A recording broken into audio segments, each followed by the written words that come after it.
Thank you again, all the members who joined our meeting. That is a very important topic for Georgia's integration into the European Union, and let me start from political context, of course, which is very important for implementation of all the priorities. First of all, I would like to underline that importance of the decision of Council of European Union that was made last June and granted Georgia European perspective. That was definitely a great decision for Georgians to obtain this perspective, and definitely we see as a good opportunity to move forward to our constitutional, and not only that, to our goal, strategic goal, to become integral part of the European Union.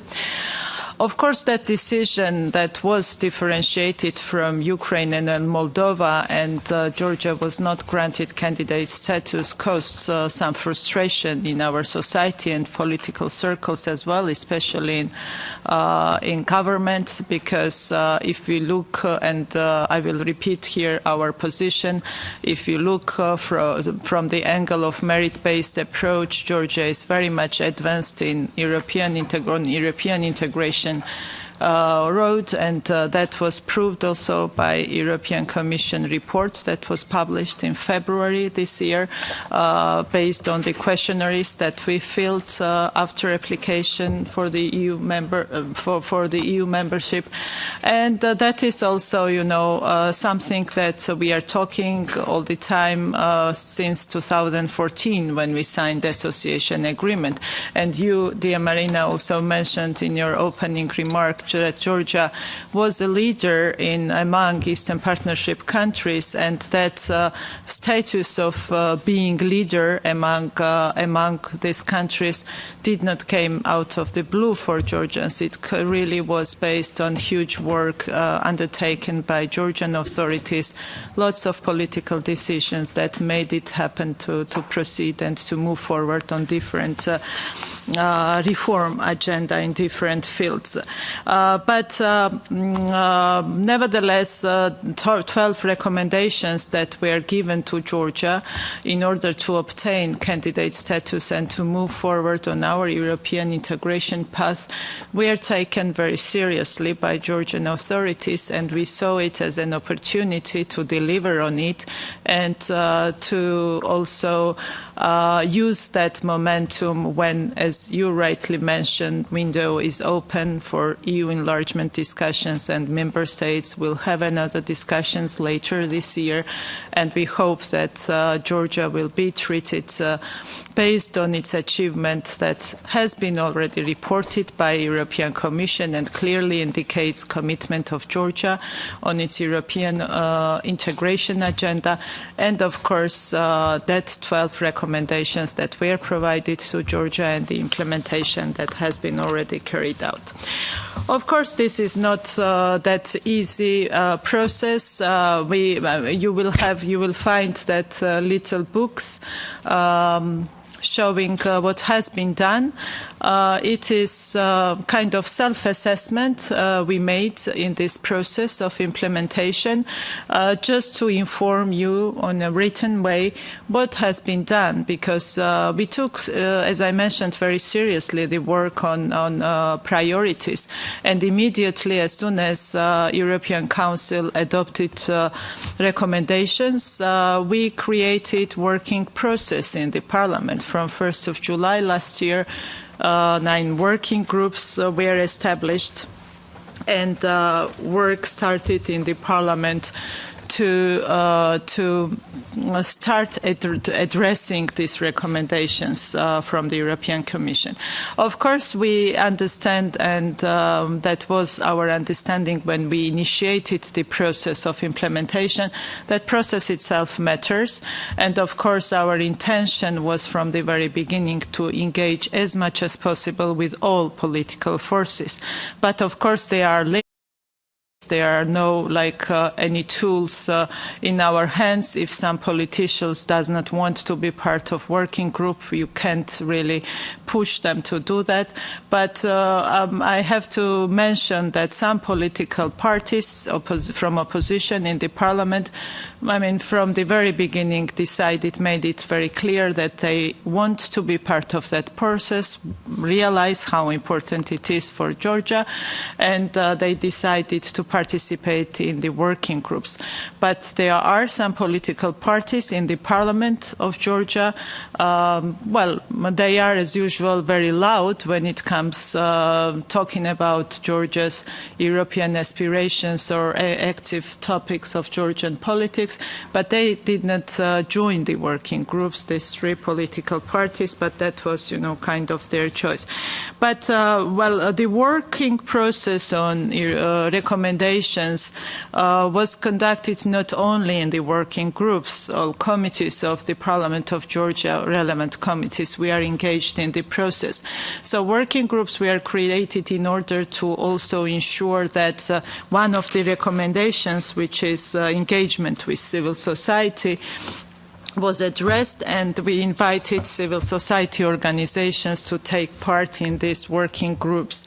And the best way we thought that was to engage with numerous, it's really number of civil society organizations in Georgia is really quite big.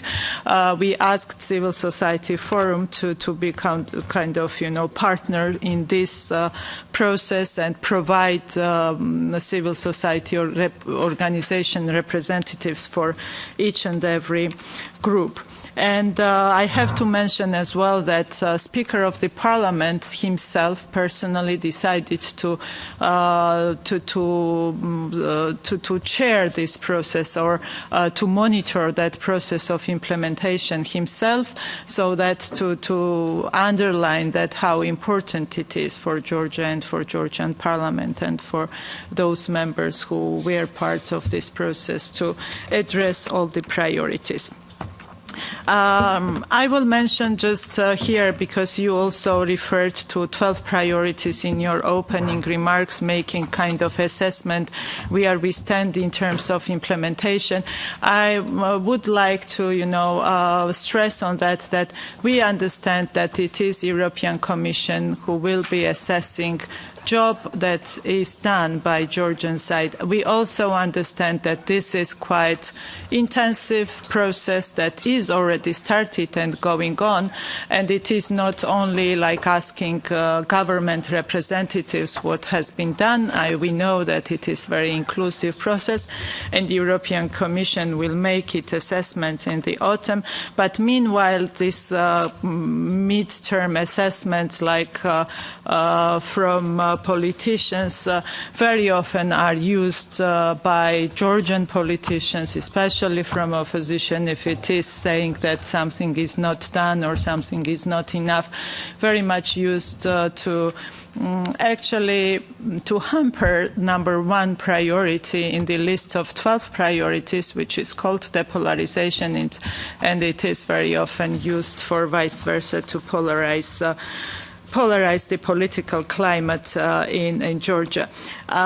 It is not surprising. It is kind of normal for Georgian political scene, because all political fights and debates are going mostly on this topic. That is very tempting when you have, of course, 85% of support from Georgian population to this topic. It is very tempting for politicians to use that very topic for political debates, and that's very often happening in Georgia, and so that it is very difficult to depolarize situation on around this topic once it is very much used from political parties further polarize political debates.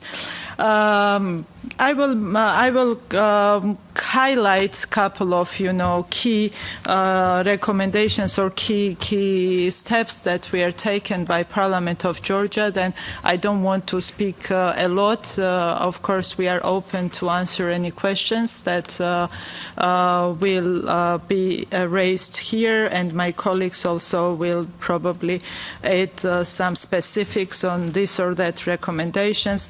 But you have this information in front of you that is very brief summary of what has been done in this month. Our intention is to close parliamentary dimension of this implementation and to adopt all the legislation that is related to implementation of 12 recommendations by end of our session in June.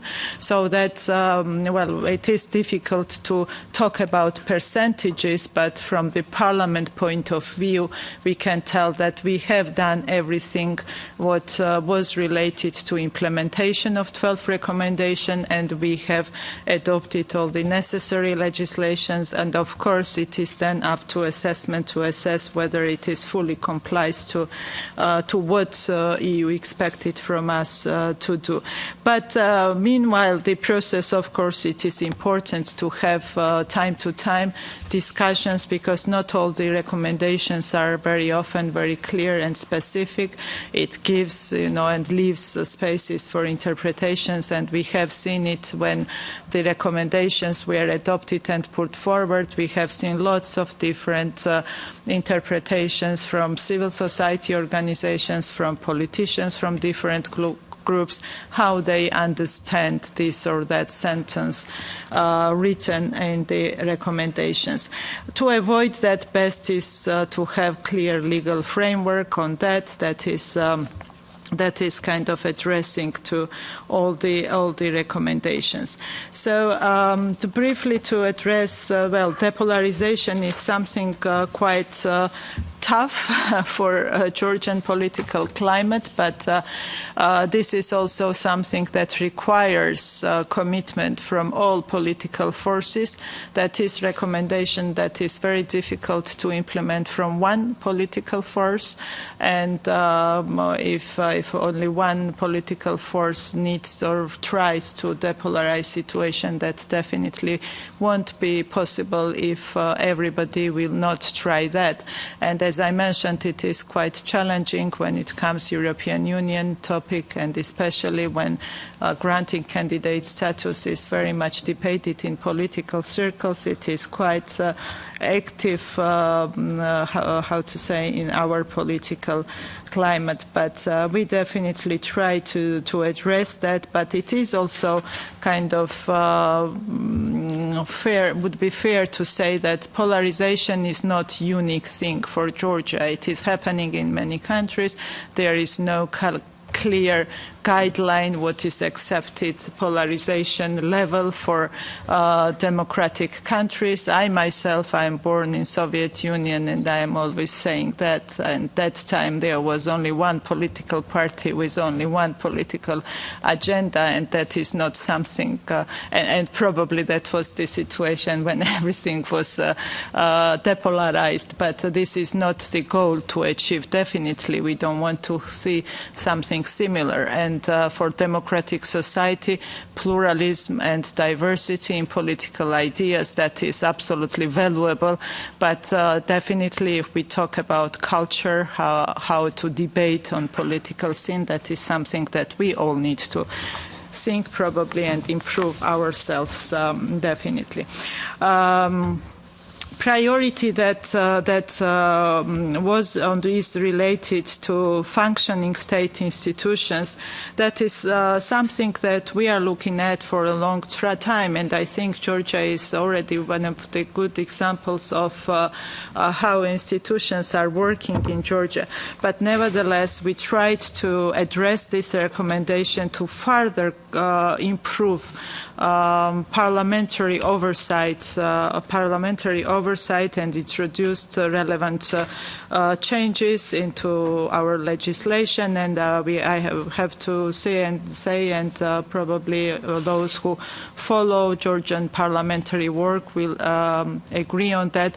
We have more and more executives coming to Parliament, more and more possibilities for members of Parliament to ask questions on different topics, and there is no probably 1 month without having almost Prime Minister coming to Parliament and addressing this or that issue. So that is already something delivered on that side when it comes to strengthening the parliamentary oversight of procedures.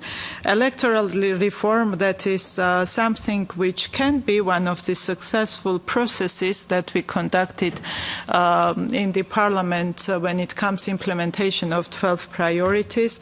We had quite intensive exchanges among political groups, including civil society as well, and the changes that were taken had quite multi-party support, almost 2/3 majority, and that is one of the directions where we can be proud how these changes were done in this field of introducing electoral changes and reforms. And the public administration reform strategy has been adopted, and government of Georgia will follow that strategy for years of 23 to 26 and its action plan. One of the key priorities that was also mentioned several times today, it is judicial reform. We are still working on that. This is the discussions that is going on right now in the Parliament. But we have to say that this working group was created back into 2022 to assess all the waves of reforms that Georgia had in previous years, to identify the challenges in the field of judiciary and to adopt the relevant changes in the legislation. And I have to highlight that we worked with Venice Commission, and those recommendations that were pending were taken into the legislation, and this is something that right now Parliament is working on adoption of the new changes based on the Venice Commission recommendations. And one of the key issues here is election of non-judge members of High Council of Justice. That was pending for some time, to elect 5 non-judge members of the High Council of Justice. Recently we managed to elect 3 non-judge members.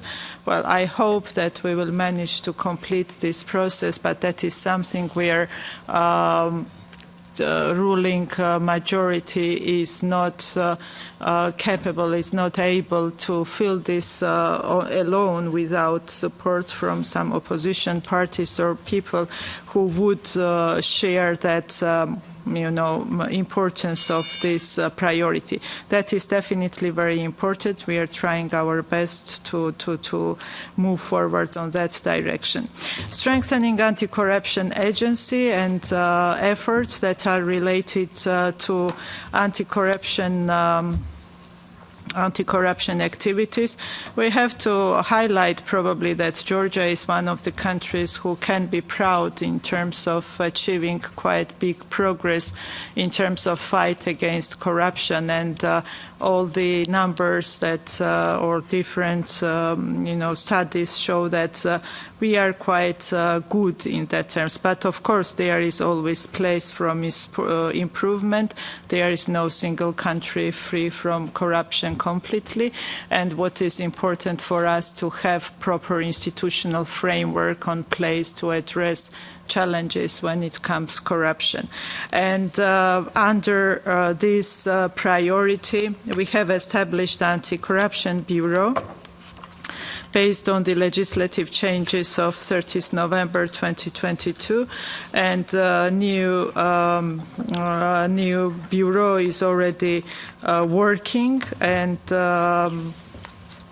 Prime Minister of Georgia appointed the head of the Anti-Corruption Bureau from the selected candidates for the term of 6 years in February. So this is kind of new institution which is on place. Of course, it is very difficult today to say how effective the work is, but definitely we will have possibility to assess the work they will conduct and they will do in this field.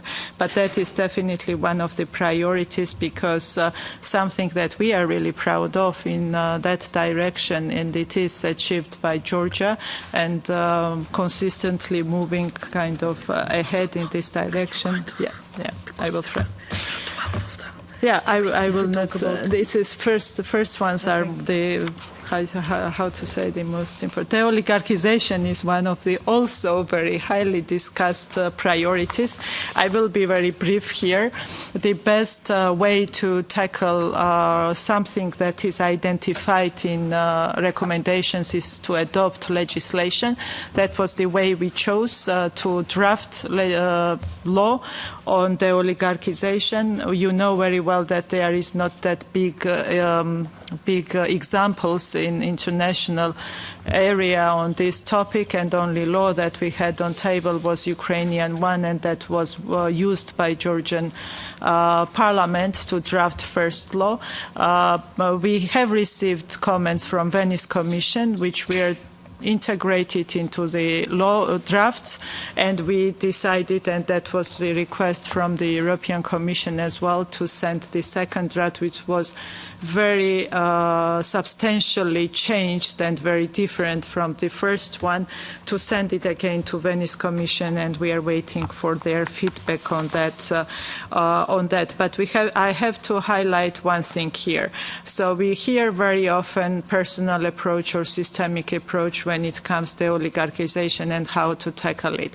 How systemic approach is defined, that is something we already have on place, and that is something that is already reflected in different recommendations, and we are working on that topics that are sort of named as part of systemic approach. So once it is on part of the recommendations, we still think the best way would be to find proper legislative framework and to find proper draft of law that can be acceptable for everybody and be adopted by Parliament of Georgia to address this recommendation.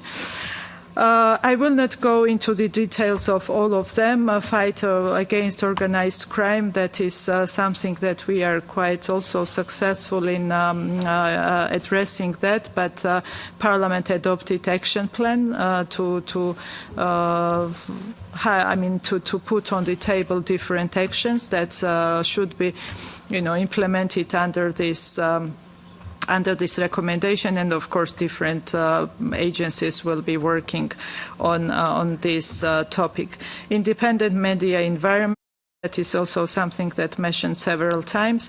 For Georgia, and we know that in terms of media freedom, this is a country where it is ensured, but then it's another thing, adoption of different EU directives, and that was also mentioned. We have tried to align with audiovisual media directive and adopt changes, and there was mentioned also Council of Europe recommendations. So there are sometimes things that contradict to each other, and that would be also very helpful if we have more clear sort of guidelines on certain things to avoid to create confusions around this understanding this this or that recommendations. Human rights protection and vulnerable groups, it was already discussed, and I will not stop here because we already had a whole discussion about this topic. Gender equality, I think that is the topic where everybody agrees that we have done a lot.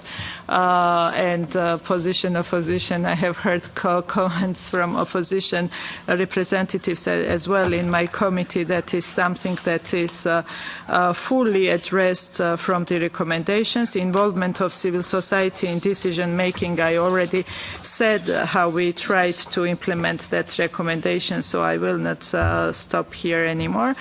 And on HR decisions that was also implemented, and we made relevant changes into the legislation to make sure that that recommendation is implemented and it is fully addressed. And nomination of public defender, so that was long process, but result is there that we have public defender elected by a big majority of members of parliament with 96 votes. So I wish public defender to conduct his work successfully and be good public defender, but we have that, and so that we can consider that that recommendation is also addressed. So I will stop here. If there are questions or comments on this, we'll be happy to answer.